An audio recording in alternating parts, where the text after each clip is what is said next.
एक जंगल में दो शेर रहते थे। एक का नाम राजा था और दूसरे का नाम वीर। एक ही गिरोह के सरदार थे, लेकिन उनकी दोस्ती जमाना तुफली से थी। दोनों बचपन में एक दूसरे के साथ खेला था, शिकार किया था और जंगल की खतरनाक रातों में एक दूसरे का साथ दिया था। लेकिन अब वक्त बदल चुका था, दोनों जवान हो चुके थे और दोनों के दरमियान एक खामोशी कशमकश चल रही थी। राजा ताकतवर और बहादुर था, जबकि वीर ज़हीन और चालाक। दोनों अपनी अपनी खूबियों में यकता थे, लेकिन दोनों को ये एहसास हो चुका था कि जंगल में सिर्फ एक ही सरदार हो सकता है। एक दिन जंगल में एक नई शेरनी आई। उसका नाम माया था। माया खूबसूरत थी, उसकी आंखों में एक पुरअसरार चमक थी और उसकी चाल में एक ऐसी रोनाई थी जो किसी भी शेर को अपनी तरफ मतवज्जह कर सकती थी। राजा और वीर दोनों ही माया को देखते ही उसके दिलदादा हो गए। माया ने दोनों शेरों को अपनी तरफ मतवज्जह किया, लेकिन वो किसी एक का इंतखाब नहीं कर पा रही थी। राजा की ताकत और बहादुरी उसे मुतासिर करती थी, जबकि वीर की ज़हानत और चालाकी उसे अपनी तरफ खींचती थी। माया ने दोनों को ये कहकर उलझन में डाल दिया कि वो एक ऐसे शेर के साथ रहे कि जो इसे साबित कर दे कि वो जंगल का हकीकी सरदार है। ये बात सुनकर राजा और वीर दरमियान कशमकश और बढ़ गई। दोनों ने एक दूसरे को शिकस्त देने का फैसला किया, लेकिन ये कोई आम मुकाबला नहीं था। दोनों जानते थे कि उस मुकाबले का नतीजा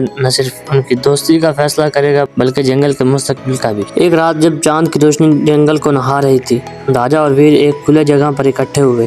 दोनों की आंखों में चमक थी और दोनों के दिल में एक ही ख्वाहिश थी, माया का दिल जीतना। राजा ने गरजते हुए कहा, वीर, हमारी दोस्ती का वक्त खत्म हो चुका है। आज हमें सिर्फ एक ही फाते होगा। वीर ने मुस्कुराते हुए जवाब दिया, राजा, तुम्हारी ताकत बेमिसाल है, लेकिन जंगल का सरदार बनने के लिए सिर्फ ताकत काफी नहीं होती, तुम्हें ज़हानत की भी जरूरत होती है। दोनों शेरों के दरमियान जंग छिड़ गई। राजा ने अपनी ताकत का मुजाहरा किया, जबकि वीर ने अपनी चालाकी से उसका मुकाबला किया। दोनों एक दूसरे पर हमला करते, फिर पीछे हटते और फिर दोबारा हमला करते। जंगल के दरख्तों की शाखें हवा में लरज रही थी और जंगल के दीगर जानवर खौफजदा के मारे जंगल में छुप गए। कई घंटों तक जंग जारी रही, लेकिन कोई फैसला नहीं हो सका। दोनों शेर जख्मी हो गए, लेकिन दोनों ही हार मानने को तैयार नहीं थे।